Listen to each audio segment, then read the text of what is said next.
Not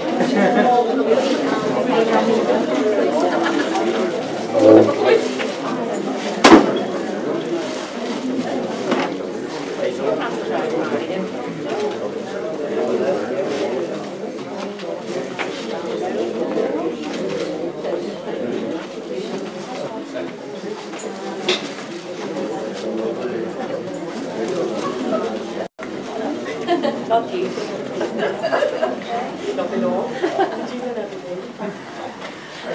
Welcome everybody. My name is Evelyn Ellison and I work for BBC Northern Ireland in Belfast, and I have to say I'm overwhelmed. I thought I was going to be talking to about 3 people, so it's absolutely fabulous to see such a turnout tonight. I don't think I can speak on behalf of myself and the members of the Castledurg Storyfinders group. I don't think we expected such a fabulous turnout tonight, so thank you very much, especially as it's such a horrible night. What is Storyfinders? Storyfinders is a BBC Northern Ireland project across Northern Ireland, which has been equipping and training people to share their stories of their community in their own area. And these stories feature on a website, www.storyfinders.co.uk, and basically we have a group here in Castledurg. Pat O'Loughlin is a member, Celia Manson, who I can't see, and Norman Donnell, and they've been beavering away, putting stories on their section of the Storyfinders website. And a number of months ago, wasn't it, Norman, when we discussed that it would be nice to maybe do something about Spamont Mill, and we thought tonight would be a good opportunity to get everybody together who had an association with the mill, and maybe tonight we can start to share stories about the mill. So without any more further ado, can I just welcome and introduce Tommy Maguire, who I'm sure you probably all know, who was a former foreman of the mill. Is that right, Tommy? I've got that right. Yeah. And Tommy's going to kind of lead proceedings for the evening. So just thank you once again, everybody, for coming along tonight, and I hope you enjoy it. Okay.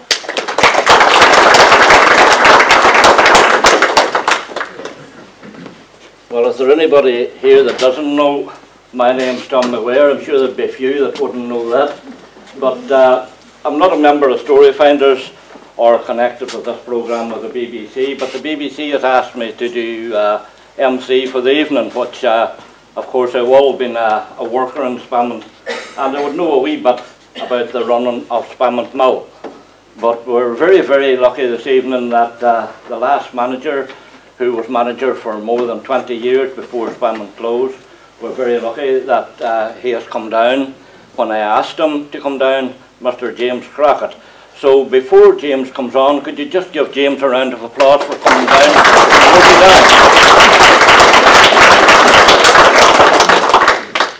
I can see from standing here that there's people who worked in the carding room here the night, from the spinning room, from the wool store, from the dye house, and from the boiler house, and from the weaving, and from the warping.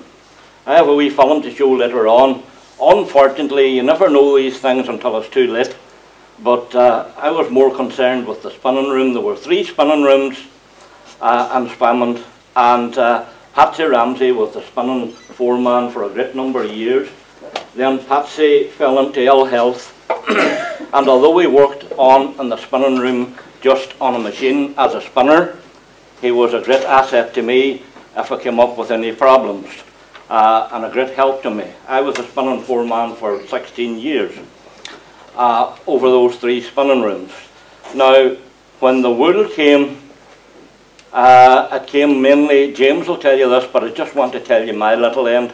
When the wool came, it came from either Yorkshire, and some of the best wool came from Australia, the lamb's wool.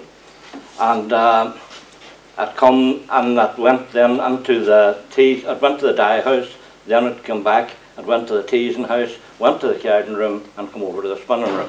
I'll tell you a wee bit more about that later on. I have a wee film, as I say.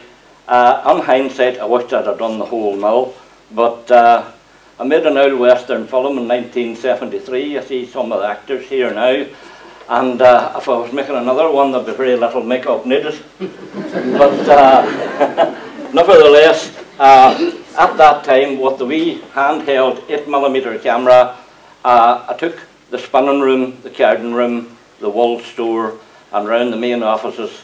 I didn't go down to the weaving shed or the other departments because I suppose it wouldn't have been my duty to went round there. We all had our own department and that was it, but I wished I had done. But the film is not great quality, but I have got it now transferred onto DVD, and I have a few copies.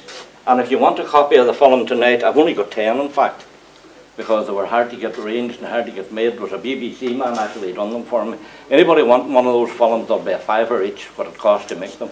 But anyway, without further ado, I can tell you a lot more than what I can. Will you please welcome the manager of Spalmont Mill up until 1980, Mr. James Crockett.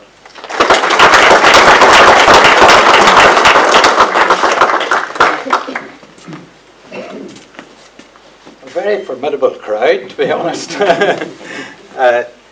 It's very nice to see you all here, and this is the first time I have ever talked about the mill since I left, and I really didn't know what sort of a organisation this was, and I don't know how much you want to hear, and but I'll give you some of the history, and if you get bored, just put your head down and then I know to stop.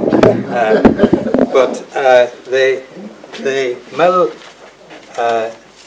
and I have some papers here, the mill was originally started in 1899, and it was started by the Duke of Abercorn, John Herdman, Charles Love, who was my great-great-grandfather, John Crockett of Clare, William Henry Todd, William Mackerville, who was the owner of the buildings at Spalmount.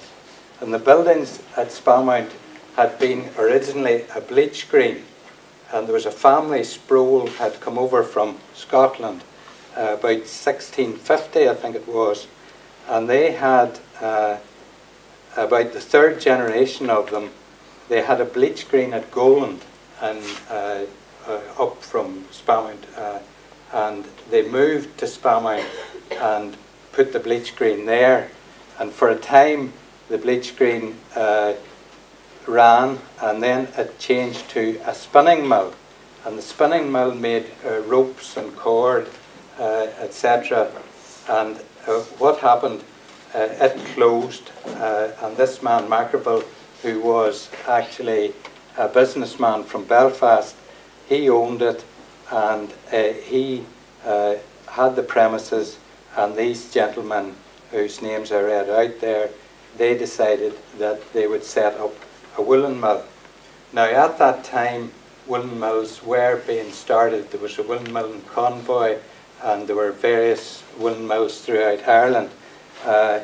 It was quite strange because really linen was the thing, and why they started a woolen mill I really can't find out, but it may be that the wool, which was local wool, which was used in those days, there was wool, the premises were there, and they possibly saw that it was something that would be profitable.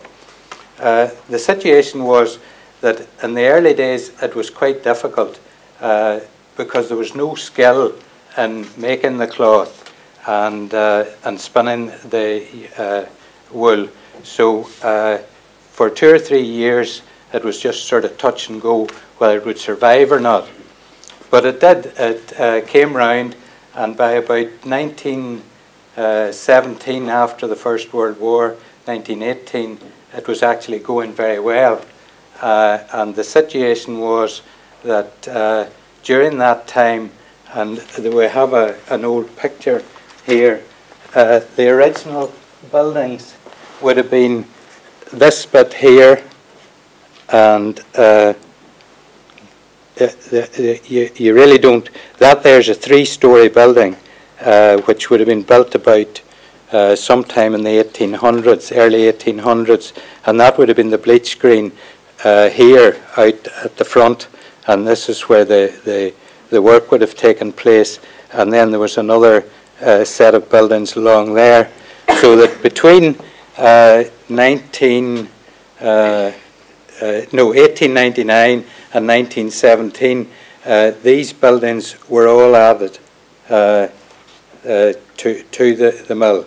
And so about 1920s, that was really, the mill would have been like that.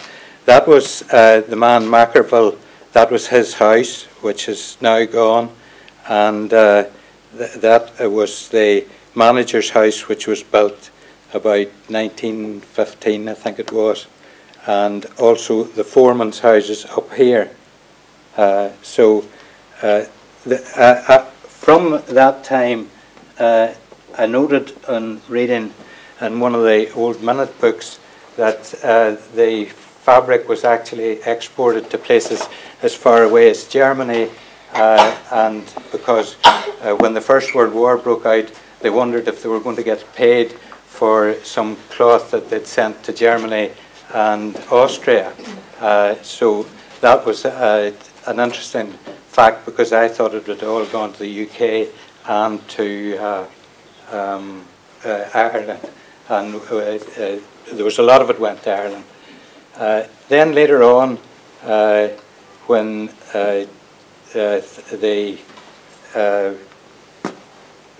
they got well developed, they started making a lot finer cloth and much better cloth, and it would have been supplied to people like Burberry's, Aquascutum, the famous English places, and they had a big business in America where it went to a big clothing manufacturer there, a firm called Schünemann, and also there was a lot of fabric went to Japan, which was interesting when you think how far we are from Japan, and yet we sent a lot of fabric to a firm called International Textiles in Japan. So that was the products.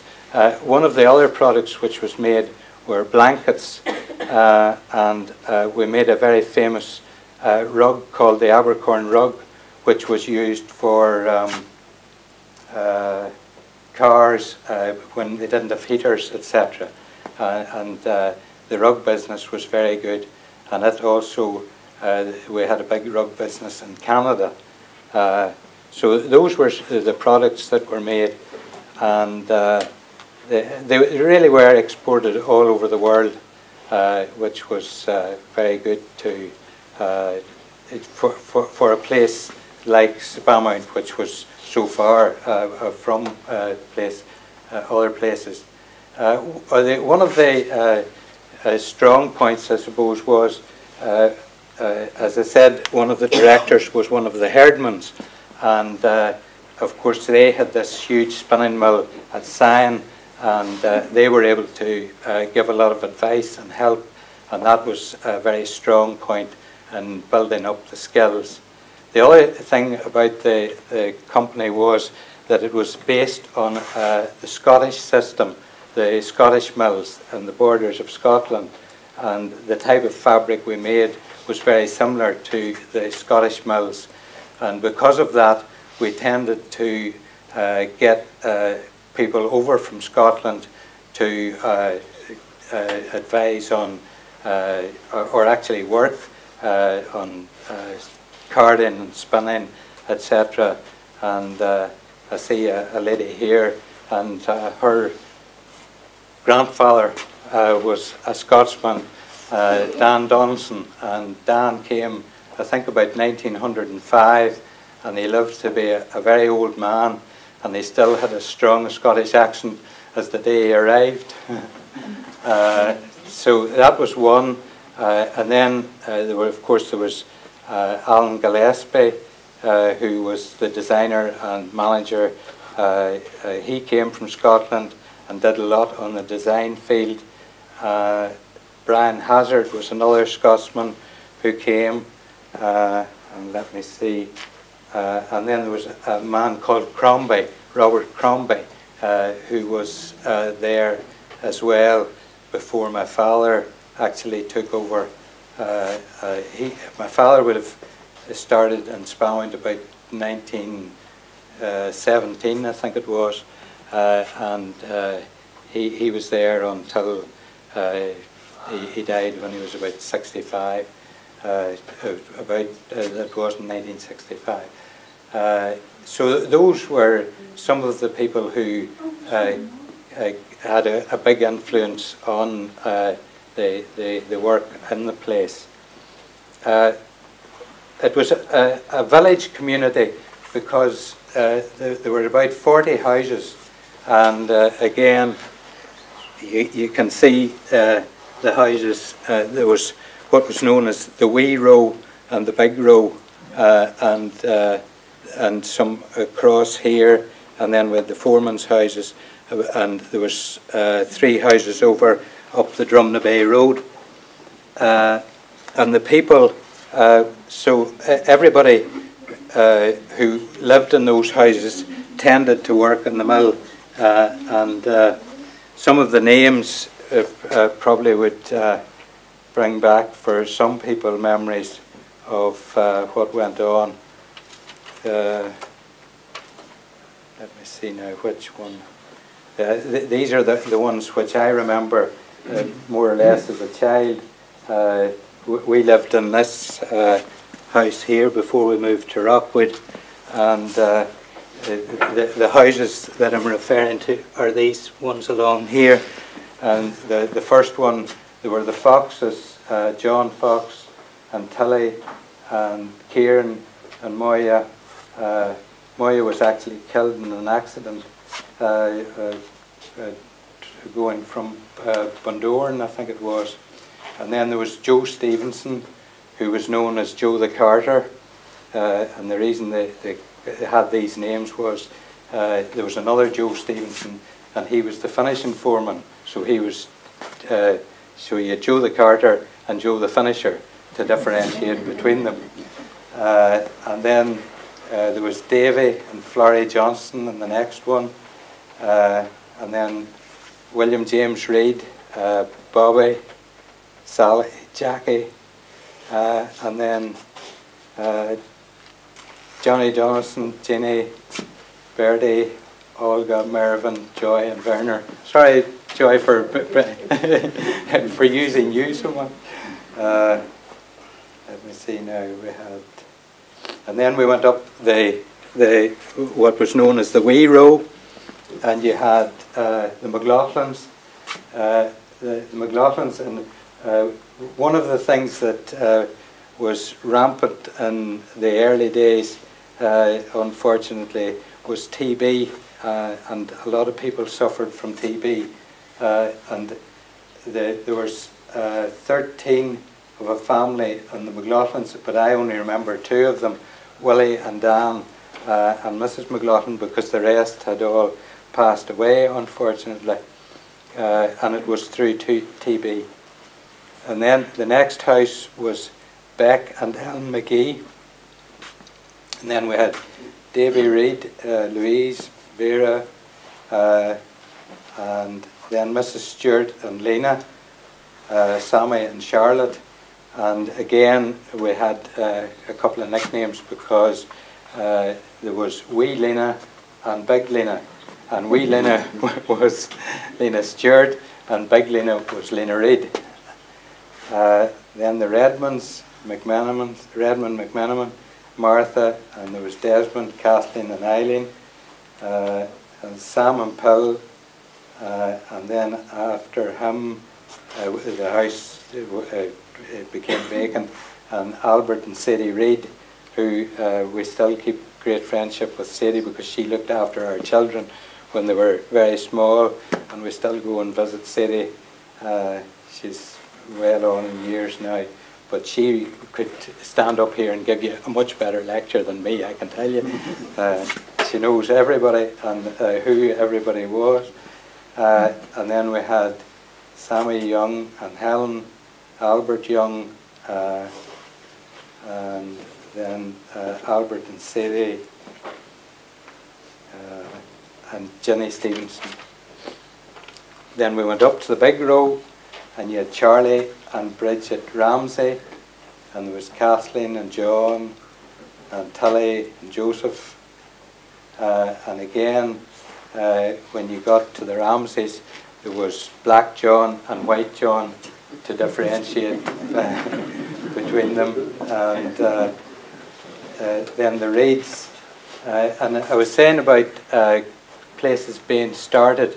There was a woolen mill at Caledon, and the woolen mill at Caledon closed, and when it closed, the Reeds came from Caledon down to Spamount, and because of course they had the skills that were required, and they were ex-Caledon workers. Then there was Mrs. Porter, and there was 3 famous brothers there, Willie, Robert and Ollie, Ollie being probably the most famous of them, and I'll tell you a few stories about Ollie in a wee while, and their sister Cathy. Then the Dumphries, the Judges, Paddy Judge and Packy Judge, and Johnny and Jenny Stevenson, and Johnny would have been a brother of Joe the Carter, and a cousin of Joe the Finisher. Harry Reid, Ned Patton and Werner Scott. Just on naming Werner Scott, in today's world there's an awful lot of health and safety in industry, but in the days when Spamount would have been started, and indeed for many years afterwards, while we wouldn't have had many accidents, we did unfortunately have a very serious accident. When Werner lost his life, he was actually whitewashing a building, and there was what was known as a line shaft, which is a shaft turning round to drive machinery, and he had what was known as a bag apron, and the bag apron unfortunately went round the shaft, and Werner was killed. And it happened, I think, the day I was born, from what my father told me at the time. So that was the only bad accident I think that we ever had, but it was rather serious all the same. Then we went over to the Bog Houses, and there they were the Ramsays, Hugh Ramsay and Fanny, and John, Joe, Patsy, Jim, Hugh and Agatha, and the McGoldricks, Patsy and John, and the McElhills, and the McCulloughs, Jim McCullough and Sis McElhill and Cassie. Then the Foreman's houses, again, I've mentioned about Dan. Dan Donaldson lived in the first one, and then next was the Dyer and the Young, and there was Albert and Lily and David and George and Alan, and then Joe the Finisher, and next to him was Willie Haw, and some years later our young man here occupied that house as a foreman spinner, and the Ramsays would have been in Young's at a later date. And this house here, where I said my home was then, after we went up to Rockwood, which was about 1947, the other director, Mr. Turnbull, he was from Scotland. He moved into the house here, and then the house where he had come from, which was down here, was divided up, and the Johnsons and the McMenamins and the Foxes lived down there. So it was a very close-knit community, in that when everybody has their house near at hand and they work in the same place, everybody, of course, knows everybody very well, and it makes for a very good community spirit. there would have been odd borrowings for, you know, if you ran out of sugar, you could have knocked on the door and you might have got sugar, and you might not have got sugar. But that was the type of place it was. That's a bit about the houses, and I'll go on now and give you a bit about some of the people who worked in the place. There was, of course, there was no TV, and there was no, when you went about, the entertainment had to be self-made, and football would have been a big thing. And when Castledare played Spamount, this was the football field here, and you can see the goalposts actually there. It was quite a derby, and there would have been a very large crowd would have come down to watch the football, and there was great competition between Castledare and Spamount, and again some of the names of people that played. The Youngs were great footballers, and the Donaldsons were great footballers. I'm trying to think of some of the others, but I think after a while that died out. I don't know if they play now. I don't think there's a team in Spamount, but that was certainly one of the things they did. And some of the more people who would have been there and made a big impression on the place, and some of them would have been in the mill for 3 generations.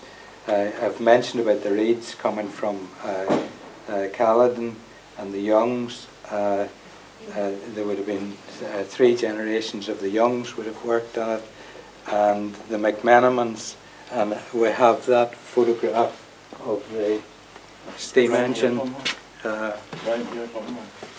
There's a photograph of the steam engine, which was built by Browns and Derry and put in 1912, and the man here is Johnny McMenamin. He was the grandfather of the younger ones that would have been in the mill when it closed, and his son Jack was also a foreman in the mill. So that was one of the 3 generations. Just on this photograph, there's another interesting one here. You've all known the Sloanes, who provided the 3 masters, one for Kervita, one for the Edwards, and one for Ergana, and that's their father there, Tom Sloane, who was a millwright in Spamount. And the other person is, that's Mr. Mackerville, the man who the premises were leased by.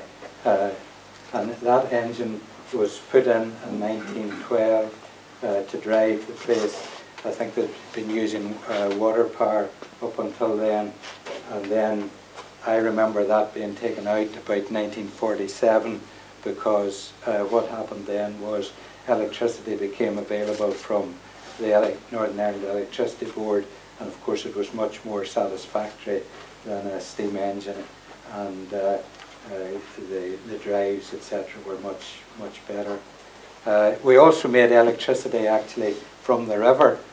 We had 2 generators, 2 turbines that worked, and the houses were lit in the village, and I think I was informed that the lights went out at 10 o'clock. I can't remember why, but anyway, there was electricity up until 10.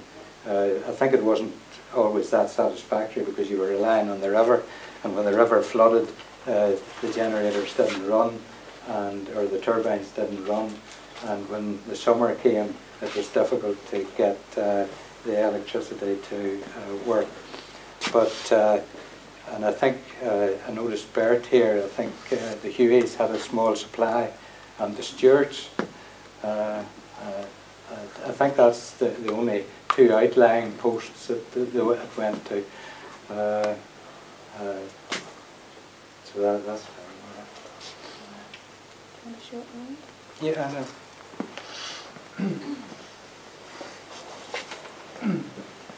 And then we had the Ramsays. Tommy referred to Patsy, who was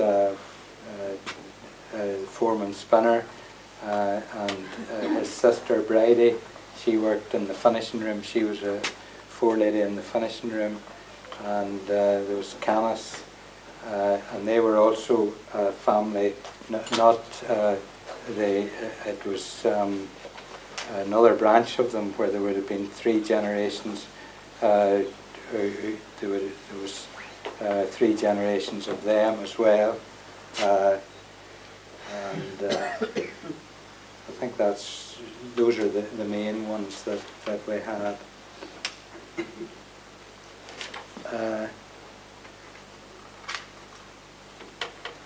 Tommy referred to Patsy. Patsy had a very gruff manner, and he was actually known in the mill as Rommel, and which I'm not sure if Patsy knew that he was known as Rommel, but he had a very gruff manner, and his cousin, who would have been White John, they must have had a disagreement at some time because they never spoke. But the unfortunate thing was that White John had to supply the twisting frames and Patsy ran them. And so when he wanted anything done, he had to write it out, and he passed the note to Patsy, and Patsy looked at it and did what was required, but they never spoke.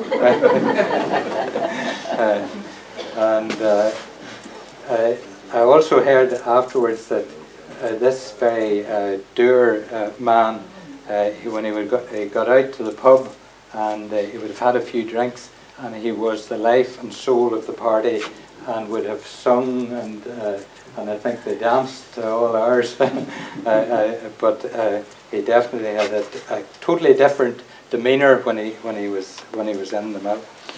Now the other one, his other brother Canis, and Canis was one of the top waltzers as far as I remember hearing, and he used to go to the Palindrome in Strabane and would have had a little drink too, and but he really enjoyed himself as well. Now let me see, there was someone else here. Oh yes, the Porters. I told you about the Porters, and one of the things, as I said, you had to make your own entertainment, and the Porters were very good at gathering news, especially Willie and Robert, and they always set out, always in a different direction. One would go one way and one would go the other, and then they would meet up and confer as to how they got on. And when I was an apprentice, and I would come in, and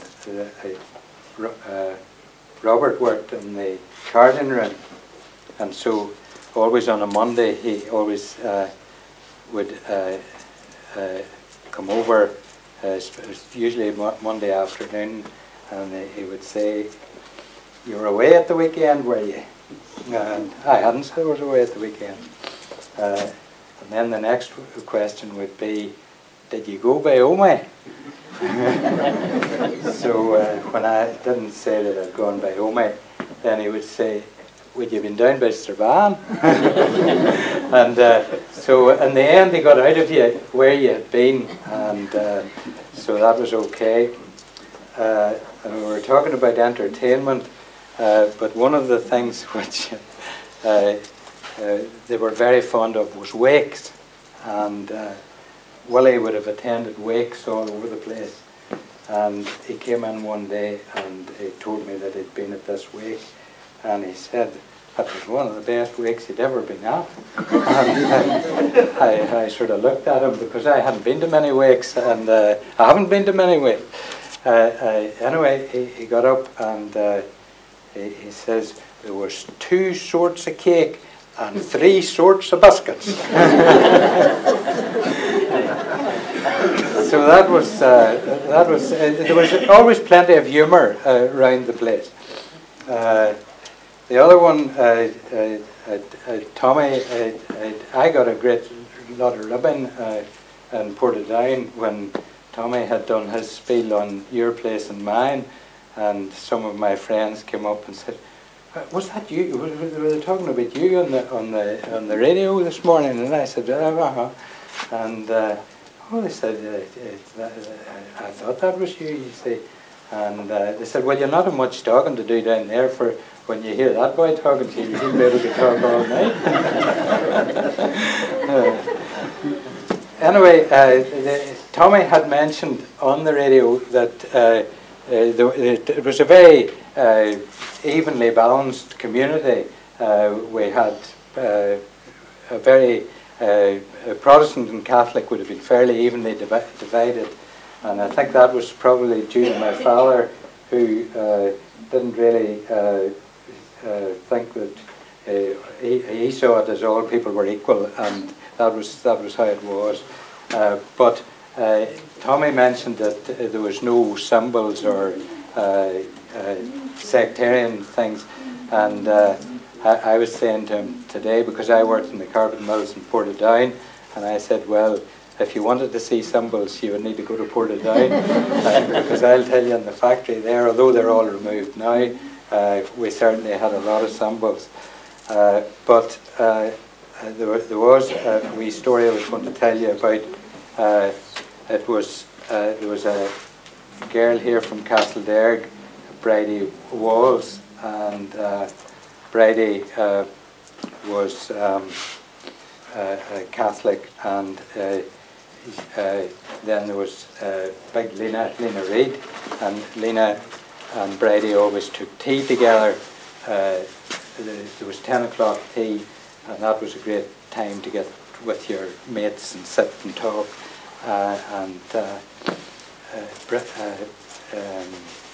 Lena always drank her tea out of a mug with King William on it.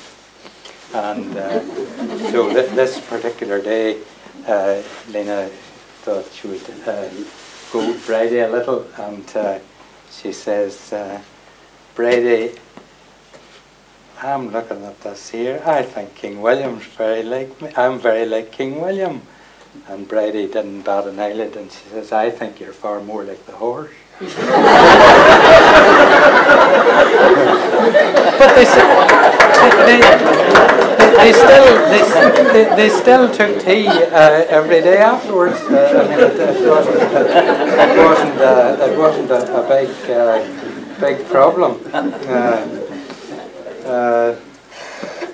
So I think really maybe I've bored you enough with all this stuff.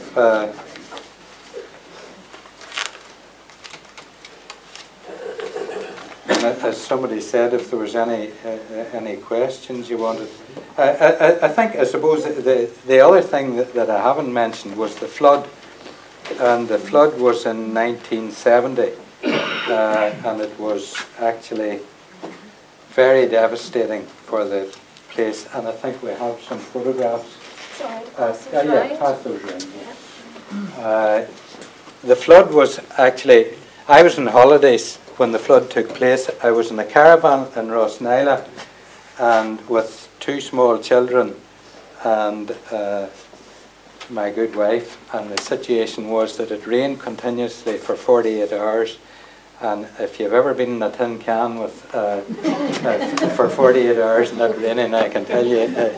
So I didn't realise though what was going on around here, and it never occurred to me that it would be raining in Spamount as well. But the real problem was that because woolen mills or textile mills were built down usually on the river bed, because you needed to be below the water course to get power. So if you actually, and it brought it home to me, because I see the mill premises are for sale. It was in the Belfast Telegraph last week, I think it was. And if you notice, the river actually sweeps totally round the perimeter of the ground, and it's high on one side. But what actually happened at that time was, it was in August, and the fields were full of bales of hay or straw, I suppose it was hay, and up at Moranbeg, the bridge blocked at Moranbeg with all this debris, and so it formed a massive lake behind the bridge, and then the bridge broke, and so the whole thing came down the Derg Valley, flooding here and on down to the mill. But as I said, the problem was that you had a high bank on the outside, so it threw the whole force of the water into the buildings, and really the place was virtually a write-off. And when I came back, I was contacted actually, and I came back, and I just couldn't believe what I was looking at. But we thought, well, we were insured, so everything would be all right. And then we got out the insurance policy, and the place was insured for something like £500,000 for fire, but it was insured for £10,000 for flood. So from sort of thinking that everything would be all right, it was totally all wrong. And the interesting thing on that was that the insurance policy stated that the company would pay the first £10. So we did. We got a cheque for £9,990. But I don't blame the insurance company for taking their £10. That was the rules. But that was a devastating blow, because it meant then that we had to take loans on, etc., to help the company through the. We got going again, but there was always this big debt against us, and but that wouldn't. I don't think that was really the cause of the company actually closing. It was much more that the fashion had changed, and from making really very good fabrics, woolen fabrics, the fashion had gone out of that, in that people didn't require overcoats the same as they used to. They didn't require, they didn't wear sports coats, and so, and the other thing that was against us as well was, in that period, Mrs. Thatcher was in power at the time.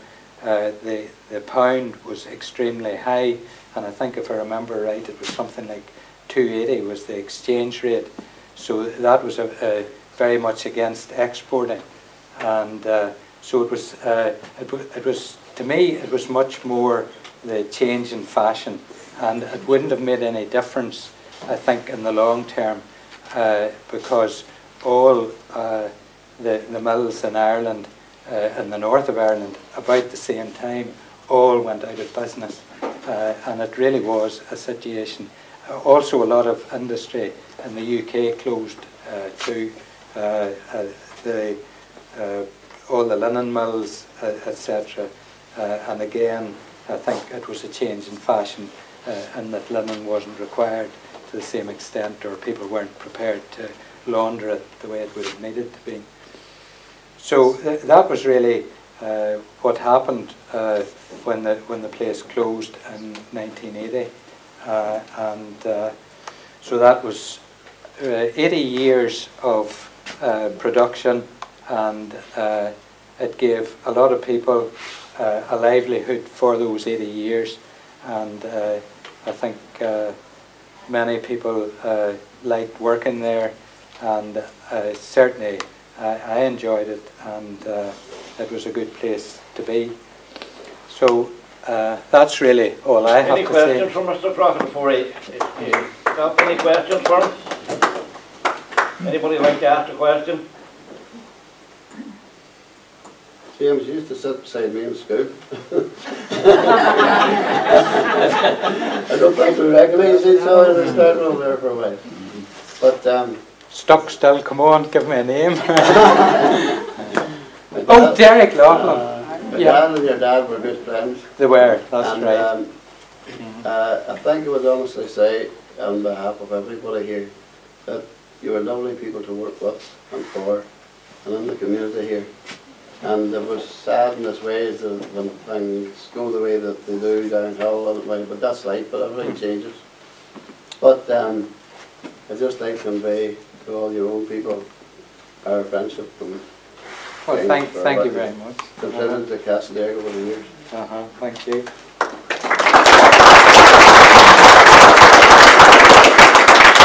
I'll just tell you, before I left home today, my wife said, they'll think you're awful old. I said, I would think a lot of them. I'll think they're awful old too.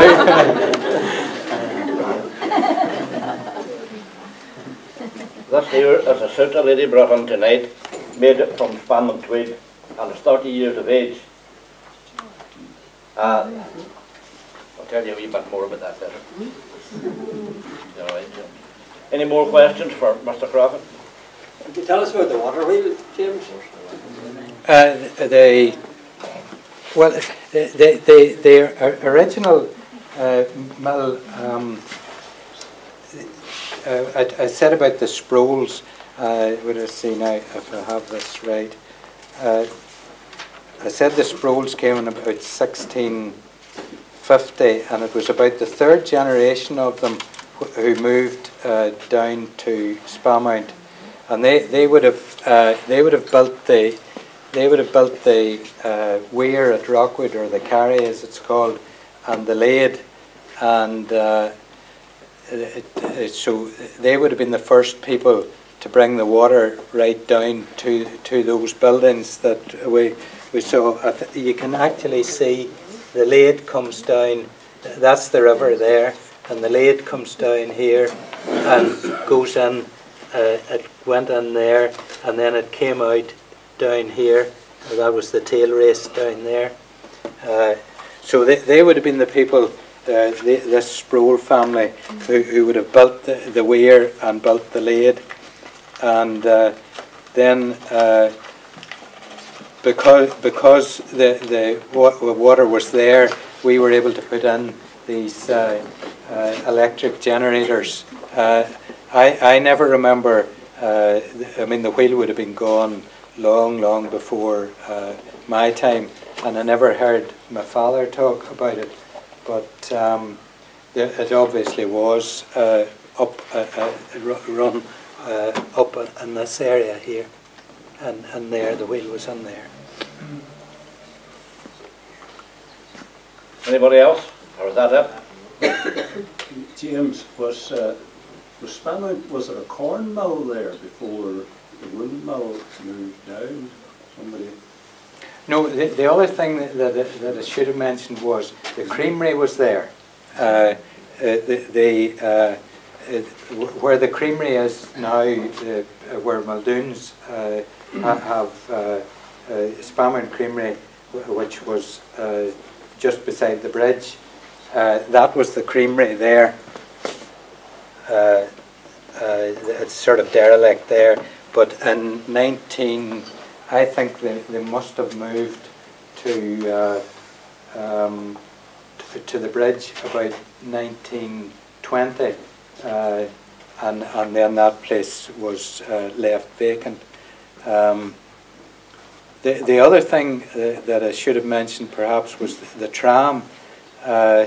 One of the ways which the goods, the wool would have been brought, and the coal, etc., would have been brought. And I mentioned about Joe the carter, and the reason they had a carter was because they had to the coal would have been loaded in Derry and would have come up to Victoria Bridge. It then would have been put on the tram, and the wagons would have been brought up to Spamount, and then it would have gone by horse and cart down to the mill. And then the finished goods would have gone back to go back down to the railway again. So that was how goods were got in and out. What would have been a typical weekly wage bill and saying at a sort of height, or whatever you had 250 employees or thereabouts? Oh,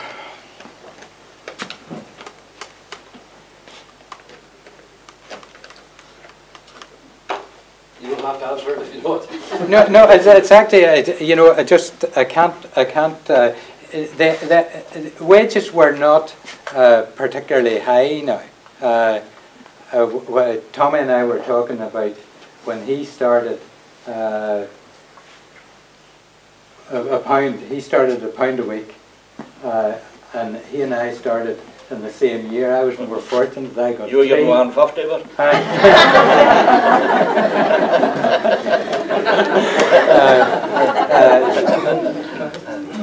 No, wages were not high. I mean, and I suppose something like £5 would have been the average in about the 1960s, would it? Something like that. Is there any questions? And if you want to look at this tweed and cloth, that was one of the last pieces made, and James touched on. I think there was 3 things you could say was the death knell for Spamount. Number 1 was Maggie Thatcher. Number 2 would have been Desmond Hornsey, and the biggest one of all was fashion. Fashion changed. You look down at you people there tonight and you're all well dressed. The clothes you're wearing is rubbish compared to the stuff that was made in Spamount. You know, my brother got a suit made from the time he was married, and he died when he was 66, and you'd have thought it never was on. The stuff was really, really good. That was £4 a metre back in 1965, and the stuff was good then. The people that were buying the tweed had 30 days to pay for it when it left Spamount, and Maggie Thatcher turned round then and gave them 90 days to pay for it. So currency started to fluctuate a lot at that time, and when money came from Italy and lira, came from America and dollars, and so forth and so forth, by the time it came here and was changed into sterling, they were making cloth at a loss. I remember well, I got a word from the management that the mill was for closing, and I was told I wasn't a manager's, or I was in a 4-man's house at £1 a week, because just to show that it was belonged to the mill, and I was told inside 5 minutes one day, no job, no house. So at that time it was hard to take in, because the spinning, the carding, the whole mill was actually in overtime. The order books were full to the brim. It wasn't for the lack of orders. But we were the 278th mill to close. All the mills in Yorkshire, around Huddersfield and Bolton and all around there, that all went by the walls. Bigger mills by far than Spamount, and quite a few in Northern Ireland as well. We were the 278th mill to close. So it wasn't for the lack of orders. There were plenty of orders. But then again, there was a guy, Shinny man, that James mentioned there. He kept the mill going 6 months of the year, a Yank. And he wanted the tweed at the same price as he getting it at 5 years ago. And we were making the tweed for him, and we were in overtime, but we weren't breaking even. And then the big one was to come, as James said, tweed went to Japan. Well, if you want anything now, it comes from Japan. So tweed was long lasting and great wearing. But then the younger people, the fashion changed, and they wanted something with a star on their back, or a moon on their elbow, or something like that. Something to wear one weekend and throw off and put on something else again. The tweed was everlasting. A man got a suit that done him for years and years. He'd called it his good suit. So the wool industry just went bang. It was through no fault of the mill and Spamount or any management. And Mr. Gillespie was another manager and he came from Scotland, and he was a very, very shrewd man because there was a slack time looming all over, and he burned the midnight oil, and he burned the midnight oil. And we can say it now because it's water under the bridge. But we made Dundee tweed and Spannant and sold it under the Dundee name because Mr. Gillespie was a shrewd man, and when everybody else was in slack time, we were in overtime. So we had a good mill. I wouldn't say we had a good mill or good people. We had a wonderful mill and wonderful people. And as the trouble started in 1969, and I made a film in 1973, and there was Catholics in the film, Protestants in the film, and people with no religion at all in the film. And we're all as thick as thieves today, one another's funerals. Hope there don't be too many, but funerals, weddings, christenings. It didn't matter, they turned the world upside down with politics and spam and mill. We all remained the same. When it came to a Friday night, the money was all paid in cash for most of our time. Then they introduced cheques later on in years. But when it came to a Friday night, the saying was the road was black with girls going to the town for to get makeup, get their hair done, and boys getting their hair cut, this and that. Dancing on Friday night, dancing on Saturday night and on Sunday night, and then you went to the pictures during the week. People used to say there's no money in the mill. Well, mightn't have been a lot, but you take 80 years. It kept 240 people worked in the mill, and the clock and ink yards, there were 240 at its height. And for 80 years, it kept the dancers going on the Friday night, the Saturday night, the Sunday night. It kept the pictures going. It bought your clothes, it put the food on the table. What more did you want? I had a motorbike at 17, paid in for it right enough, and had an oil car at 20. So, you have to take it into perspective. It kept a lot of people going. I was a foreman in the spinning, and if we needed somebody extra to come in, or somebody retired or whatever, we needed somebody extra, I would have went over to the boardroom, faced Mr. Gillespie and Mr. Crockett, told them the story, need one, need two. If I got the two, my first job was to seek out, if it was a fella or a girl, who was available in the village. They had first preference. It didn't matter to them who they were, where they were. The village come first. Then, after everybody in the village was employed, you went outside into the district. In fact, the village was so well stocked in the mill that later on in the years they put on a bus for to bring people out from the outlying areas, and that meant that everybody in the village was employed. And James touched on going to Portadown there, and so many emblems up there. Well, I've seen a lot of news on the TV about Portadown in recent years, but there never was any Spannant on the news on that type. Because 17th of March, 12th of July, no emblems of any description. And not that anybody wanted them either. Never was named. We didn't know a damn who were next door neighbours. We went out and danced and tore about the whole weekend, and that was it. And I see some people here tonight that had black hair then, and now their hair's grey. And I see some people who had black hair then, and now they have no hair. But no matter... Anyway, I'm going to say to you about the management, they were absolutely excellent. I remember when my father started in 1947 with Crockett's over in Rockwood. Crockett came out to him the second day he was there, and he says, have you a line pole at the house? He says, I have. Well, he says, I'll give you a good one. He says, there's a flagpole there, he says, that the other manager had up here, he says, to put up the Union Jack for the Queen's birthday on 12th of July and other things. He says, just saw that off at the bottom, he says, and take it over with you for a line pole. And it's like John Wayne said in the film 1951, that's the year my father come to Rockwood actually, there'll be no locks or bolts between you and me, Mary Kate. Well, Crockett said, there'll be no emblems, no flags. That's the way it was. And nobody wanted it.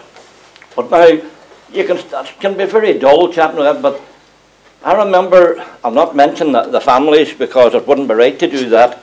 I will mention a couple that I see down here tonight, later on. I'm only going to talk an hour, so you're all right.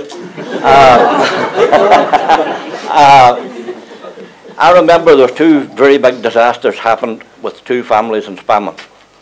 And at that time I was a foreman in the mill and I know them well. And I started going around the workers and telling them that on Friday when we get our pay, I'm going to lift a shilling or two of each of you for to help us with this tragedy, you know. With the jungle telegraph being what it was and the mill being so close-knit, Mr. Crockett, the same man that's here tonight, got wind of it, what I was for doing, and he came around and he says, Tom, don't. And I was a wee bit dismayed, you know. He says, don't. He says, we'll look after it. And the two disasters that happened, the management financially helped those families way beyond the call of duty and above. So that's how it was such a homely, friendly place. And there's people here tonight, if the mill hadn't closed, they'd been in it till they're retired. That's for sure. And at Christmas, my brother Johnny, who's deceased a good number of years, he done Santa Claus for all the children of the village. It didn't matter whether your father or mother worked in the mill or not. Come on down to the hall. Everybody got a present at Christmas from Santa. And when Johnny gave it up, I took it over. And that went on to the mill close. Now, I'm going to tell you a couple of wee break yarns because things can get too dull. There's a man here the night, I see him down there, and I would call him the dentist. He didn't take the profession up, but there was Wooly Porter that James was talking about there, a big man about 16 or 17 stone, fairly gruff, flat cap on him. He was winging bales into the garden room. And he was coming on, and he was coming like this here, and he was hitting everything, and he was going along. And this guy said to him, I'll just tell you who it was, he's sitting down there. I call a spade a spade. Will I tell them? No, he says not to tell them. Okay.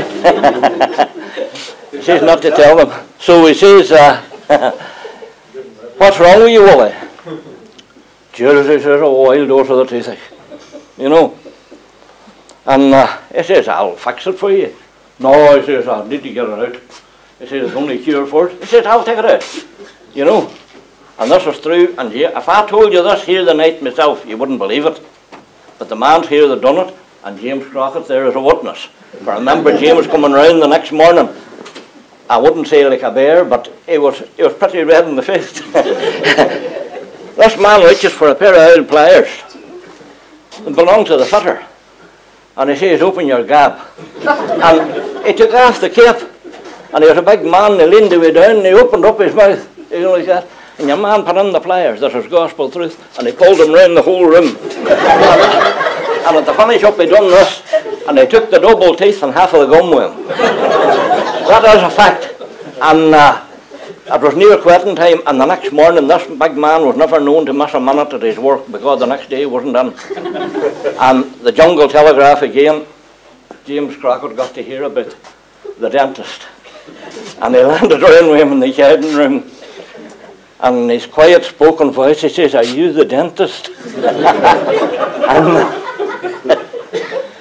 he says, did you know that Wooly's mouth bled all night? And they stuffed more rags into him, and they couldn't get the bleeding stopped. And he looked at him, and what he says? How are you having the toothache? That's a fact, and James there a witness. I know one thing that happened myself too, and you'll see the wee man in the film, Wally McLaughlin, those that remember wee Wally, have a wee bit of him in the film. And as James well knows, it's a good job I'm not in the mill now, but I was a few minutes late in the morning. 8 o'clock was the start, and it could have been 5 past, you know. And I'd have come horsing round the corner in Nile Bake, and wee Wally McLaughlin was a night watchman. And he was always coming walking up the brae. He was finished at it, and I always met him. Ah, damn sure you're time enough, he says. I'm damn sure you're time enough. That's long to 6 to it, says. I'm damn sure you're time enough. You know. And I went down this morning, and James's father was standing at the clock. It was a wee thing I think that he liked. He went down to the clock to see who was late coming into their work. And I'd had a word with him about being late, you see. So Lord, I went down this morning, and wasn't James, or wasn't Mr. Crockett, old Mr. Crockett, Andy Tom, wasn't he chatting to Wally McLaughlin at the clock. And I got off the bike, and I tried to slip past and talk to Ken Woolley cows, and I'm sure lit the day again. I'm sure lit the day again. And Christ, that's every day this week. I'm sure lit the day again. Well, Lord, I could have stuck him. And my father, he was a stickler for time, and he was over at Rockwood, and instead of 8 o'clock, my father had been over to Quarter yet. And I says, I slept in the day. And whenever I was going past Mr. Crockett, he leaned out and he says, your father was in time. You know, I was caught every way, you know. But anyway, there's another one, I'll make this in the last. No, keep going. There was a John McGoldrick, and they called him McComey, a wild man for news. Oh, Tara. I had seen 2 or 3 chaps, and he'd come over and he'd call, hey, who, what? You know, and anyway, Ollie Porter, I'm sure there's quite a few remembered Ollie. Lord, Ollie was a rascal, there's no doubt about it. But Ollie's life was spent at the weekend. He went to Lifford, and he'd come home with no money and a black eye. He drunk anything he had, and then somebody felt him. But that was the same every weekend. But because he didn't know what to do in the middle of the week, and then they landed on with one of Robert's hens and a wee cardboard box, not all holes, let the air into it. And he asked everybody, will you buy a wee hen? And he says, that's laying 2 eggs every day. And nobody would buy the hen, but there was a wee strip-list man, if you mind him, Jim McCullough. Jim, he was working up in the wool store along with Ollie. And John McGoldrick, that's the 3 that was in the wool store. And because he couldn't get us out, and Jim, he says, Jim was so exact. If you'd asked Jim the time, and I'd have said it was 3:05, he'd have said, hold on a minute, it's just 2 minutes past. You know, a wild, exact, good-loving man.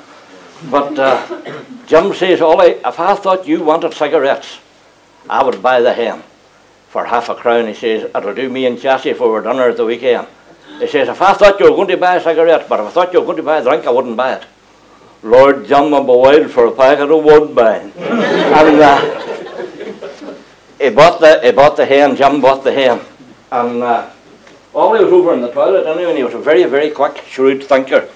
And he was going out to the toilet, and the toilet was an old, just 3 walls, like a 3 shade, just for the man says to keep you out of sight. And it was just 3 walls, you know. And as Ollie was going out to the toilet, John was coming in, and Ollie pulled in again, he says, stay knocking, boy, stay knocking. And whenever John come in, he calls, aye, eh? Aye. And Ollie says, boys, if Jim knowed that, what's that? Ollie says, boys, he says, if we Jim McCullough knowed when I was passing Jim Lynch's this morning, I stole that hen. If he knew that, he says he'd been a queer bad way. And Ollie says, be sure none of you tell him now. Well, John couldn't get half a smoke of the pipe to get up to get telling him, you know. He couldn't wait to get up, and he told Jim, but Ollie stealing it. There was nothing, Ollie didn't steal the hen. But Ollie brought this old yarn up, you see, so he went up and told Jim. And as soon as Ollie come in, Jim, he threw the fork from him, he came over and he said, Ollie, that hen didn't come right. And he says, I'm not having no part of it. You keep the ½ crown and take the hen with you. And as long as you're living, never ask me for anything in your life again. He says, I want nothing to do with the hen. He says, that it didn't come right. And Ollie says, oh, boy, that's terrible, Jim. And he went round then to the finishing room and he met Jimmy Reid. And they said it again for 1 and 6. So that was the story of that. That was the story of that. Anyway, as I say, the mill was a great place to work.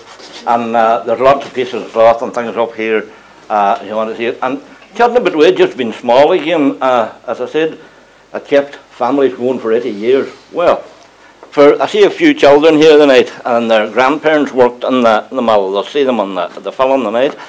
And just think on it, when Desmond Currency come in, we used to get our pay. I started at £1 a week.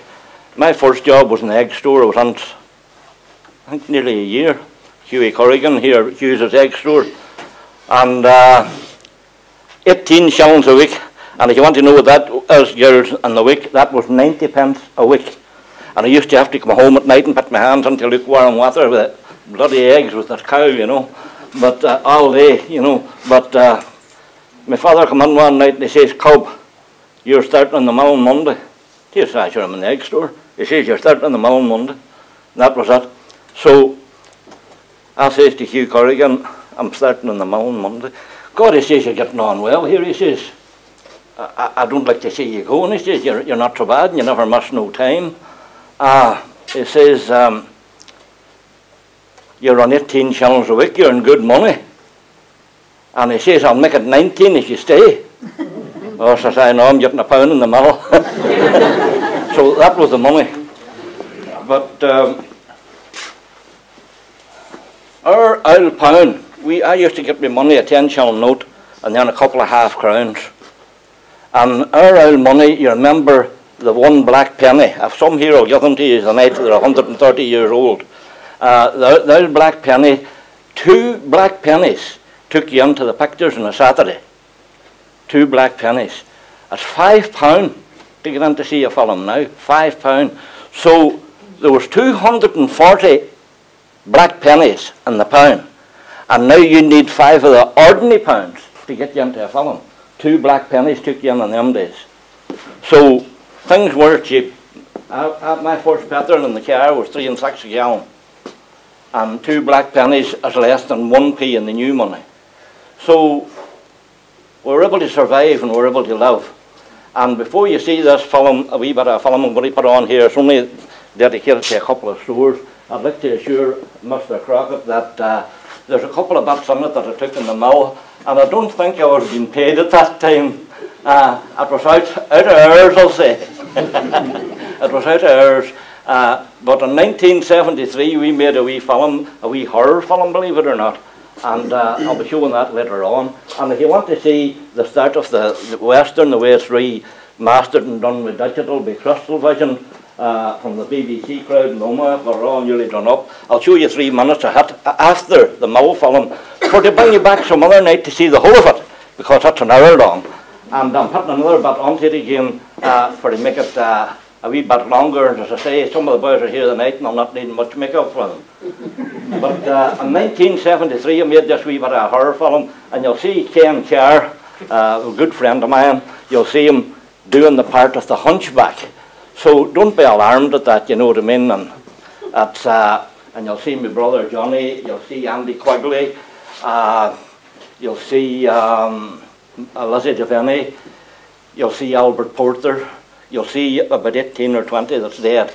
But no reflection on them. I think it's wonderful to have part of what is our history.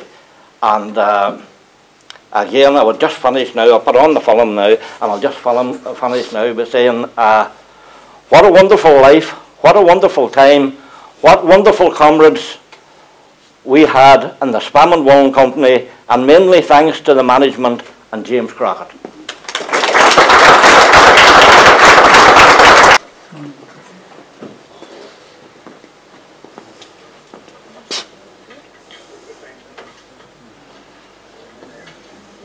My name is Tom Maguire. I'm taking you on a little amateur tour of a piece of the Spam and Woolen Company, the mill that was in Spam for up to 100 years. Sadly it closed in 1981 completely, but on the spinning room where I was foreman at the time, and the carding room and the wool store, we closed in February of 1980. This film was taken shortly before that, and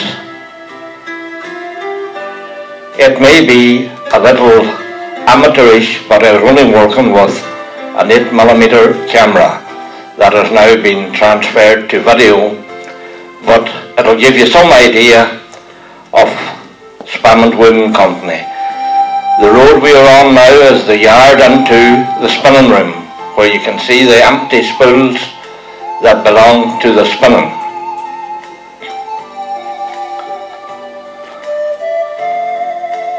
This here part is the end of the weaving shed, the outside, and of course this is the loom. The loom was fired by coal and anything that I suppose in the early days that would burn and then went on to oil. This again was this part on the right now is where the dye house was. These were what was known as the new offices, which were built in recent years. This is a side view of the garden room.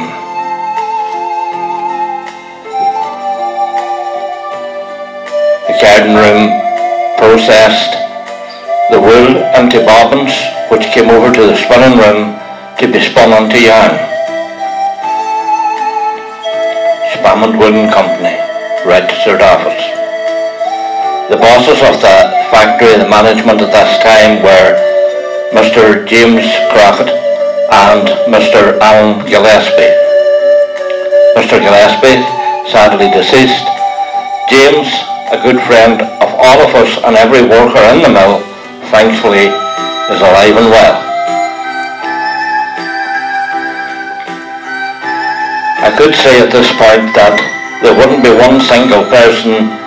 Well, I'll break that now, because here is Albert Porter coming, and Albert sadly deceased at a very young age as well.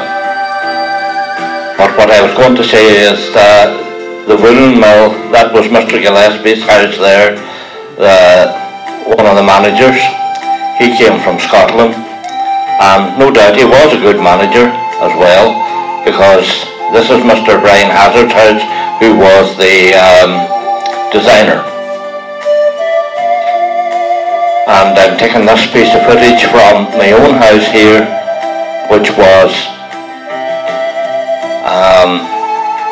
one of the four men's houses. There were four here, and that's the houses here. I was lucky enough to obtain one of them when I became foreman, and the rent was 1 penny a week, to show that the house still belonged to the Woolen Company. This now, by the way, is 2008. And as we zoom in the mill here, that is 28 years ago, and the month is January. That end house you can just briefly see is where I lived for a spell. It's known as the Wee Row, and when I got married I got one of these houses, and I was so glad to get it. This here is Wooly McLaughlin, and Wooly, you could say, is the last man standing in this wee row.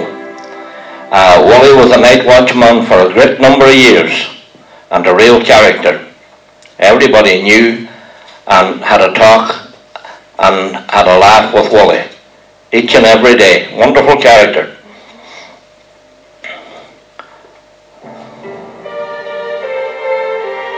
And this is myself here with the sideburns. That's not Shakin' Stevens, that's myself. Shaking hands with Alex Somerville on the last day of our work in the mill. Hughie McCallion now, and Paddy McAteer, and Hugh Ramsey, also sadly deceased, in the teasing house.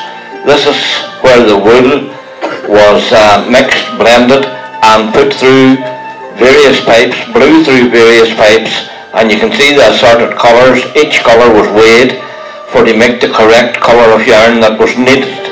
So you see more white there, and less blue, and less green, etc., etc. That was all blew into small fibres through the tubes, and then baled and taken to the garden room. Although these lads are working slowly, I can tell you that they are not in slow motion. I have slowed the film, because there's very little footage of these guys, and I've slowed it down so that you can see who they were. Hughie seems to be given the orders here, a charge hand I would expect, and quite capable. Those are the pipes where the yarn has been blew through now. Several pipes bringing it into a big open shed, and you'll see all the different colours fluctuating to the ground, and it gets a good mix. Sometimes it is done twice to get an extra good mix. But Spalmond Woolen Company was known throughout the world for making the best tweed that could be bought. And there wouldn't be this is Mr. Billy Wilson, who was the production manager and also, excuse me, also in charge of quality control. A good firms man, but sometimes maybe the up-to-date ideas weren't so good, and the ordinary man on the ground had variations and work that worked just as well, but still things have to improve. This is the carding room now, and you can see that wool that was just after being teased in the teasing house going up through the carding machine, up through the workers. You can see now the web, or the middle end as we called it. You can see it coming down now in about 6 or 7 inch thickness, and or breadth rather, and going through all the workers, where it was taken from one roller onto the next, champed up very, very finely, and it came up to the fronts, as we called them, where there was bobbins to take up 25 different ends on every bobbin. This is Charlie Doherty writing a ticket. This is Brian Kelly, who's going to weigh the yarn. There's only one bottom spool on at the moment to see if the weight is right before they go ahead into production. John Gown, back to Charlie. Don't know what happened there. This is Andy Quigley. Andy was the foreman in the carding room for a time. Sadly, Andy's deceased as well. Also died a young man, as so many have done so over the recent years. Back to the fronts of the machines again, and everything is rolling in full production. There were 6 of these machines in the carding room, and the last foreman in the carding room that I worked opposite in the spinning was Victor Ledhill. Victor too, sadly deceased. Although when the mill closed, Victor did not go back to his homeland in Yorkshire. He retired and spent the rest of his days in Ireland, where himself and his wife both died in recent years. Victor was 82 when he died.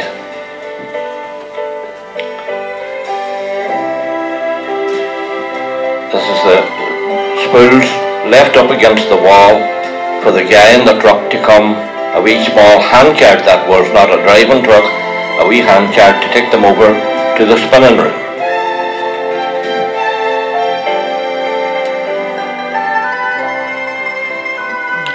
There's only a couple of departments shown in this film, as I just took the place, or places, that we were frequenting. This is Patsy Ramsey, also deceased a number of years ago, working on one of the Charlesworth mules. They call these spinning machines mules. And this particular machine had 14 spools long.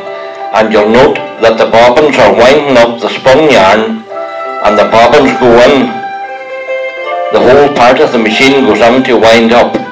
Now you'll see in the more modern machine that came from Germany later on, they put the lightest end of the machine to move, that was the spools, to save greatly on electricity.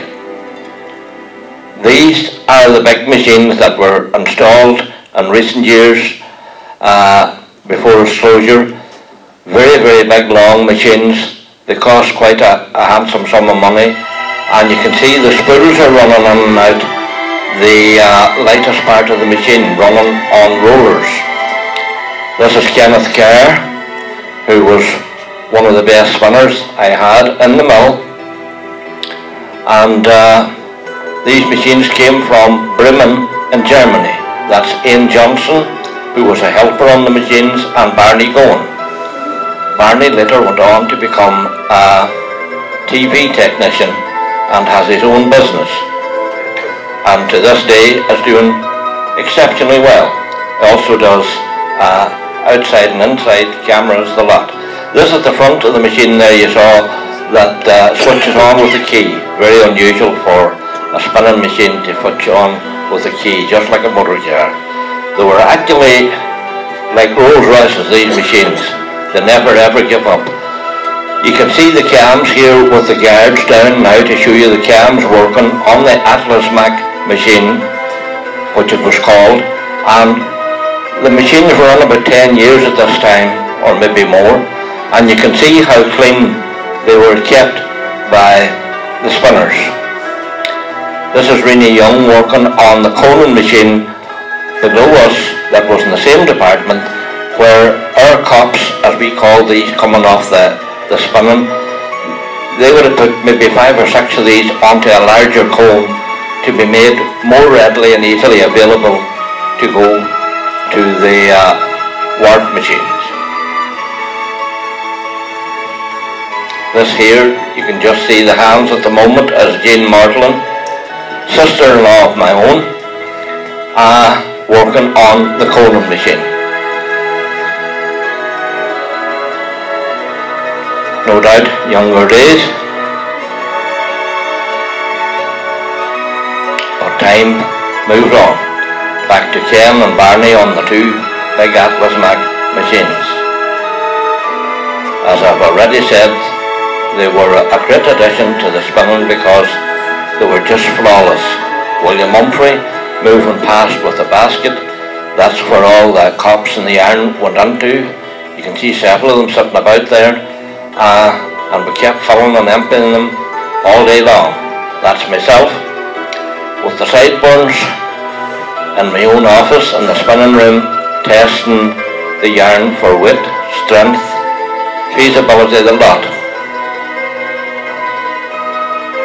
Those sideburns must be left from the Western film we made in 1973.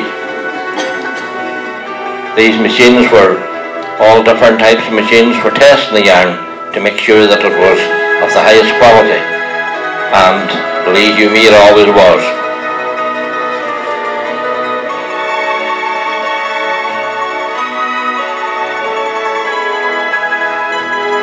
This is the book in the spinning room where the records were kept of the daily work and the dates. And you'll see now at the end here where I was writing out the last day we worked, which was leap year, Friday, the 29th of February 1980, 28 years ago. Eugene McManaman on his way over to the dye house to bring bales. William Humphrey still carrying his spools, and the red car with the 120Y that was mine of that time. Good old Datsun, now better known as Nissan. That's the spool truck. Quite a heavy job, back and forth all the time. The last day Billy Wilson shakes hands with Patsy and the rest, or just a few of the spinners. There were 3 spinning rooms, and that's Patsy, Big Smile, Rini Young, Billy, Ken Kerr, Barney Gowan, Ian Johnson and William Humphrey, and Jean Martlin. So that was our last day. Why we're smiling, I don't know, but we had many, many happy times in the spinning room at Spam and Win Company. Now, it wasn't all work and no play in Spam. This is a part of the spinning room, and again it slowed down. Brother John, that was Frank Gona we passed, that's Brother John, and the finishing room foreman, Robert Montgomery, followed by Neville Sproul. I took this little bit of film, and I'm glad to have it, because it brings back memories, certainly does.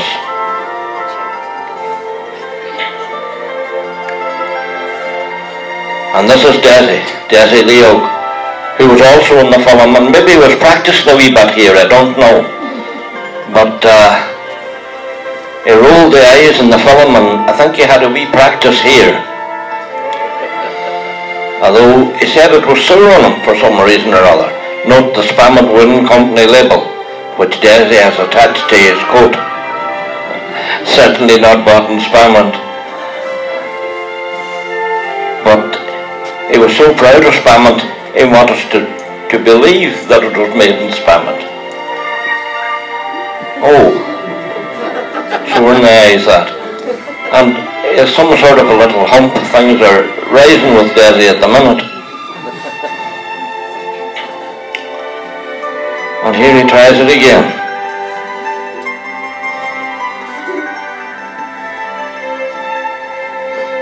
Also a good friend of Mr. Crockett's, although sometimes Mr. Crockett's timekeeping was better than Desi's. Frank's trying on a coat. I'm not sure whether it's a Spamont tweed or not. But wages weren't that big in Spamont, you know, at that time. They weren't big anywhere. So he won't be able to afford the trousers until next week, I think. Until he gets another week's pay. But still, it's a start. Desi wants to have another go. But, oh, here comes the rascal gardener, Kenneth Kerr, doing a wee preparation for the film which we were to do sometime after. Quite scary, I would think. But then, thankfully, there were no one in this department at the time this was taken.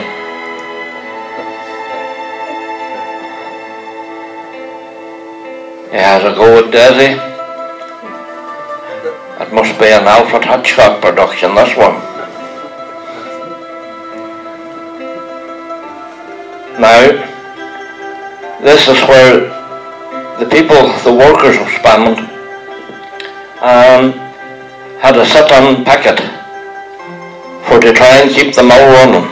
And during the 100 years that Spamont Woolen Company was in operation, it is widely known, and a fact, there never was a strike or any complaints of any kind with workers or management in all those years. And all the older people living today can verify that.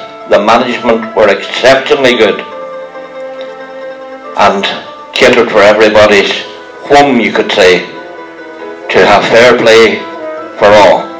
This, sadly, is where some of the vultures gathered round, not the workers there that you see, but to buy pieces of cloth, material, tweed, after the mill or just before the mill was closing. This tweed went all over the world, and about half the year's employment for us was given to us by the Americans who bought. There was a guy in the name of Shinny Man, bought, I'm sure, 6 months of our working year.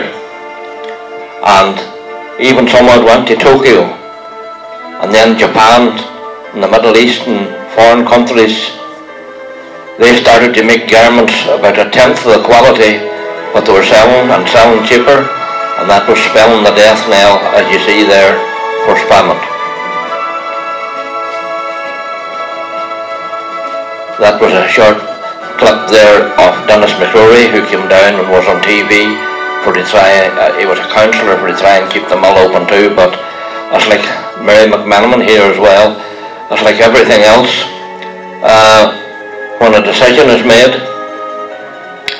it's very hard to change. Like recently at Roma Hospital, there was 25,000, including myself, in protest on Oma Street, chock-a-block, for to try and keep the hospital open, but the decision was made, and again here the decision was made. The order books were full at this time, production was in full swing, but the wool buyers, the tweed buyers, they wanted the tweed at the same price they were buying at 5 years ago. And with fluctuation in currency, dollars, lire and whatnot, we were in overtime, but we weren't breaking even. That was the sad story of Spamont.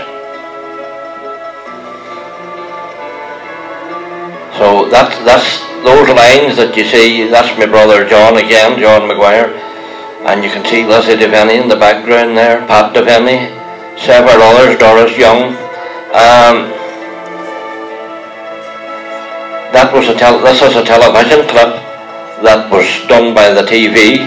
I think it was RTE came and done this when the sit-on strike was on to try and keep the mill open.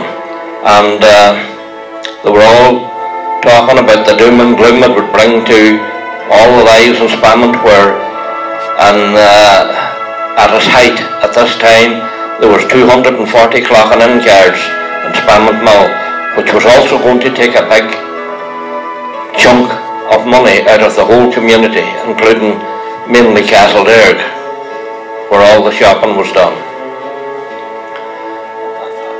But John, my brother, was devastated as well. At his age, there was no chance of another job, nor did he get one until the day he died. But he was a keen gardener, and that kept him going, and he made a few pounds with the grocery shops and supermarkets in Castlederg, because he was an extremely good gardener. But the death knell was on in Spamont.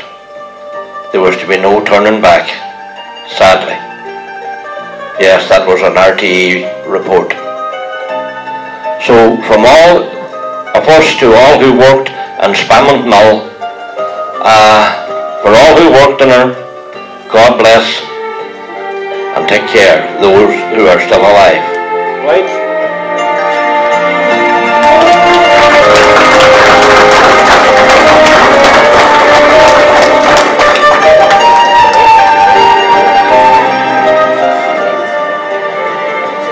The Gunhawks were made in 1973. During last year, was it? Last year, the Cowboys and Indians came over for the anniversary of the at the Mellon Country Park, or the Mellon Country Home there over in Newton. So there was real Indians there and real Cowboys, and I took some of my guys over. As I say, they didn't need much makeup, but I took them over with them, and the manager, I think it's Hurst, his name, he was very good. He allowed us in. They were putting on a sham battle with Indians and Cowboys and that, and trappers and that, what was in the old days and that, and the Civil War in America, and they had all the regalia and all the stuff, and real Indians there. So they were starting a big sham battle and fires and burning wagons and all that sort of thing at 2 o'clock. So we went over at 11. And they allowed the Indians to make up, and they made up our guys, you wouldn't know one of them. And Stanley Carr's on it, if you know Stanley's on playing the mid organ. And Frank Gowan, you'll never guess who he is in the film till the film's over and somebody tells you. He was made up as an Indian along with the Indians, doing wire dances and whatnot. But it was great to get that opportunity, and we're putting a bit onto it.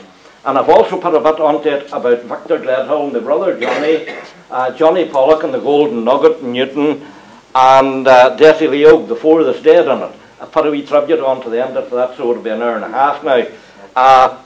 There was two Maguires on it, myself and Johnny. I was only in the film 3 minutes because I had to film it all.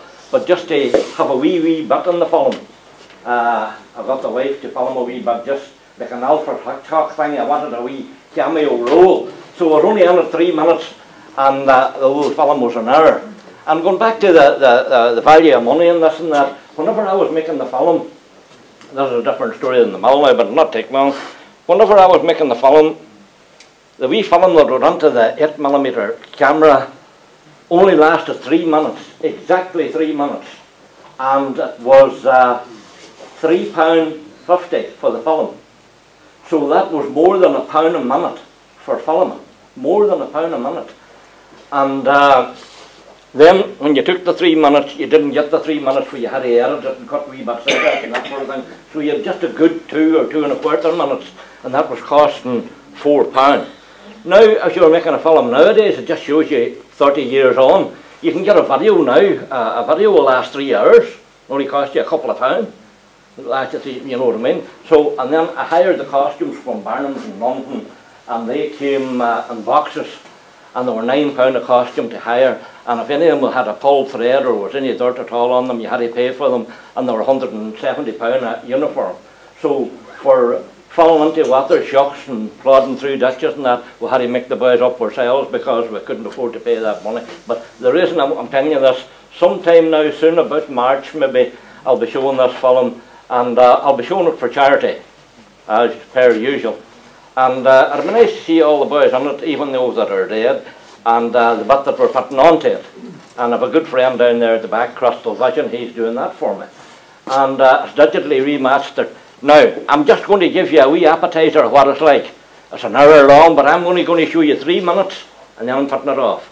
And the reason I want to show you this is how it's done now, compared to some of you who may have seen it in 1973 or 1970, you'll remember what it's like. And because there were 2 Maguires in it, and 2 Goins, Frank and Bernard, people used to say, it was in the paper one time, Metro Goldwyn Maguire, MGM. Well, I've took the lion now. I shouldn't have took it, I haven't the copyright. But I've took the lion now at the 20th Century Fox, and I put MGM above it. But it's Maguire Goin Movie. MGM, Maguire Goin Movie. And you'll just see a wee spot of it at the start. And I'm only going to show you 3 minutes, because the reason for that is I want to see us all back paying a couple of pounds to see the film. But the music, the colour, the scenery is absolutely terrific. And immediately after this, it's only 5 to 10 years long to the morning, so there's nobody working. As early as we're going to have, God, there's surely nobody working, so you could fire more for lying in the house. We'll have Frankie Daly up to tell us a true story relating to the mill, a ghost story, but a true one. And then, are the tea on? Did you find out, Pat? There's tea on then for everybody. And eat your fill, for as long as you haven't to pay for it, you wear it. And I'll put you on this wee bit, and I'll stop it in 3 minutes just to give you an idea of the quality of the film is now. Besides 1973. I'm getting able to work this machine, do you know? That's Dave work. And there's pennies for the children to show the kind of money we're running about with. Pennies and 2 pence we're putting out of them. Right.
those names you see up there were done on a piece of railway wallpaper hung over a swing.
Now, Frankie Daly for to tell us this ghost story. Where are you, Frankie?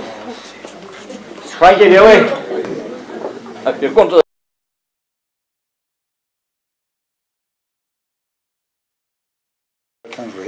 But I do know one thing, you're going to have to charge more than £5 for that film. If Hollywood ever hears of this here, infringement of copyright, it'll cost you 5 million instead of £5. But anyway, I think it's my mother's grandfather lived on what was a gatehouse at Rockwood. Now, it could be maybe 100 years ago or more. I don't even know the name of the family that lived in Rockwood at the time, but apparently there was some sort of an earl. An earl was maybe a duke or a landlord or somebody of standing in the district. And my great-grandfather was the coachman. And to go into the estate, he had to bring the horses and coach past the gatehouse. And his wife could hear the coach and all the horses' feet going up the driveway, and she knew then to put on or warm the supper. So she warmed the supper, but there was no word of him coming back. And she waited nearly an hour and wondered what had happened, or was there something wrong up at the big house, some bother or something that he'd have to attend to. And then so all of a sudden she heard the horse and carriage going through the gate again. And she says he must have had to go out and collect somebody, but I didn't hear him going out. So when he came in for the supper, but after he'd seen to the horse and put it away for the night, he came down for the supper and she asked him, she says, what happened? We were up twice. And he says, wasn't it? I'm only after going up there 15, 20 minutes, whatever it was. She says, she went up over an hour ago. So apparently it gave rise to the story of this phantom coach and horse, you know, going up into Rockwood and through the gates. So whether it's true, whether it's not. There was also a mention of this earl, somebody, his wife, I think it was, buried in the garden. So Tommy and me might head up to the spade because she was supposed to be buried with all her jewellery with her. And as you all know now, the history of Rockwood, it's back in private ownership. And the owner, who's in residence at the minute, he took trips to South Africa and he's only back from Siberia there. So if he takes long trips like that, you'd have a good while to dig without being disturbed. But anyway, that's the story of the phantom coach in Rockwood, so I didn't want to keep you too long. Thank you very much. Now bring on the tea, whoever's responsible. There's You're quite nice scared of this, hey? You know what I would think? Because you ken that woman you'd like to go home to your mother if your mother wasn't in. Go ahead. Oh, just because I realised time, but I just wanted to thank everybody for coming and making it such a successful evening. I said at the beginning, I can't believe the number of you that turned out tonight, and it's really, really brilliant. And I hope that you've enjoyed tonight. I thought it was wonderful seeing Tommy's film. Did you enjoy seeing it? Yeah. Well, Story Finders, as I said at the beginning, is about trying to gather stories from different communities around Northern Ireland. And although it's a BBC project, the thing about this project is that the BBC are not telling the stories, you are. And so it's, Pat and Norman and Celia or yourselves. Story Finders is a website where the opportunity is there for you to share the stories yourself instead of the BBC telling the story and probably telling it incorrectly. Can I encourage you tonight? I'm sure you know Pat. Where's Norman disappeared off to? Norman, will you stand up for me in case the people don't know who you are, please? And I'm sure you know Celia as well. They are the local Story Finders group, and can I encourage you to give your names or make contact with them? They meet here every Tuesday afternoon. I just think, I'm sure all of you have a memory or a story about the mill, and, Tommy talked about the people that are no longer here. We saw them in the film, and they can no longer share their stories. And to me, the important thing about Story Finders is that we catch these stories, the stories that you have before, you're not here to tell them. And wouldn't it be wonderful if, in 2 years' time, we would be able to go on the Story Finders website or wherever. I mean, the material doesn't have to go on the website. It can be kept locally here somewhere. And that we could have another evening and that all your stories would be able to be shared. I'm sure you've got photographs or whatever. So I just really wanted to kind of thank you for coming along, but also just to say, don't think that your story is not important. I would really encourage you to make contact with either Pat or Celia or Norman and share your stories so that we can kind of build up a kind of body of stories about Spalmont Mill, and that it's not just Tommy's film, that it's more than that. And I'm sure you've got lots of photographs and things. Anyway, I won't talk on. Thank you very much to Tommy, and also thank you very much to James Crockett for coming along tonight and for sharing their memories of the mill. And I think, Norman, can I ask you just to make a small presentation, please? While they're walking across the floor, would it be possible for all the Spalmont workers maybe to go to one corner along with the project? Maybe we could have a wee photograph of those who work in the mill while the rest of them are having Is that us? Is that us broken up? Right, thank you very much. And there is tea. There's tea and scones and things to eat, so please. A round of applause for the lady who brought us together there.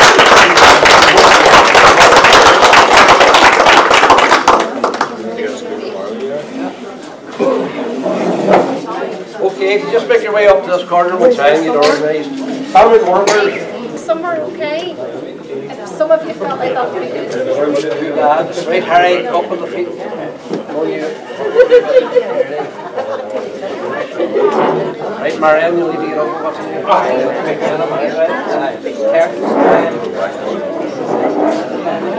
couple over about that side. It's easy for you see. You want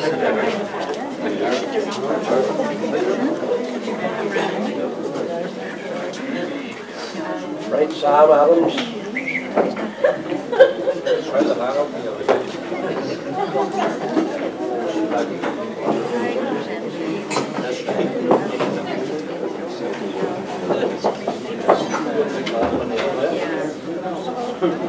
Robert, did you sort of get on between Victor and move on with us?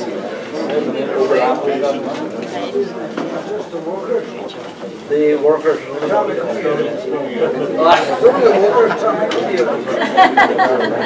Dean, could a movie just went back in there?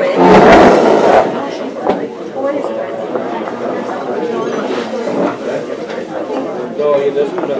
Nora. Can you take another chair over there just so you sit on it?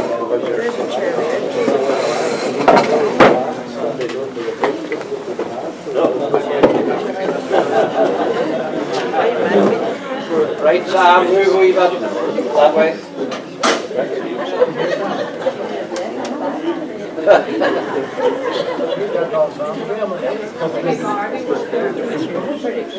Somebody just push that chair in the row there, Doris.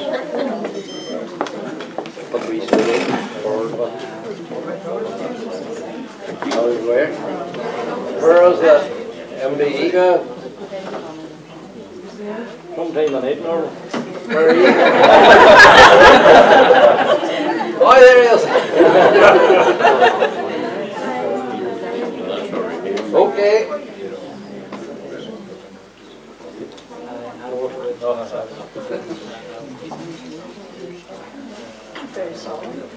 Okay, folks. And again. One more, just hold it.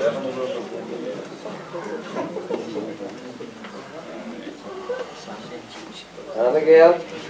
Last one. Okay. Thank you. Before we move, James has remembered another yarn here. It was just that when Tommy was describing about his bad timekeeping, Tommy was the bane of my life. He lived near the mill and he was always last. But I think it was John Fox said to me, the priest can't get him to Mass in time on Sunday. He says it's not about getting you trying.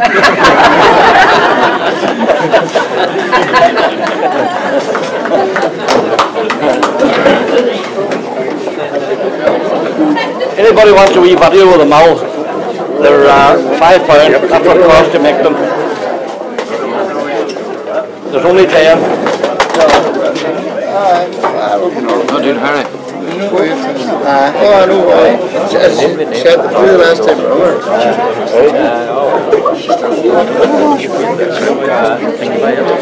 No, only She take it. I had the video call from me. But you're back and they give me. No, they only travel on to a woman last time.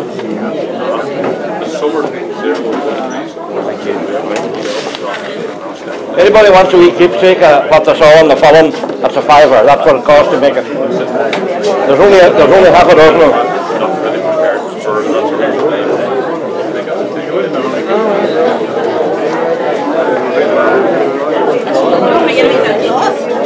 Take a wee bit with you here. They're bigger bits than that.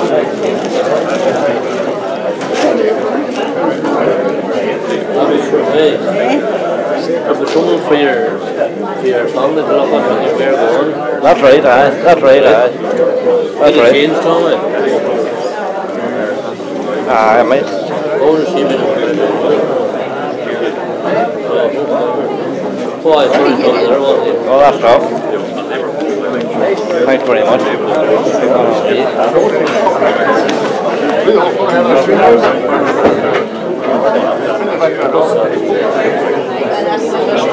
That's belonging to the woman left in, you know. They're not mine, no. They're not mine. It was good tweet they made. Well, Tom. Here, Ian. Anybody want a DVD? They're a £5. There's only 5 left.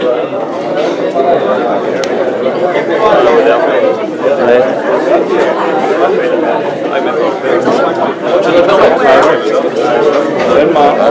Good man. Thank you.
Sure, good night. Is that cold that drove that? A Lancashire boiler, and then the steam came through, and then that drove the. You see the big flame. We're going. We're rolling now.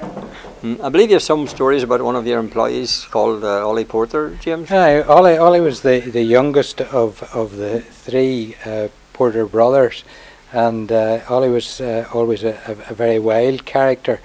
And on one occasion, my father had dismissed Ollie for some misdemeanour, and his mother came up at lunchtime and knocked on the door, and my father went out, and here was Mrs. Porter, and she said, "Oh, Mr. Crockett, would you not take him back?"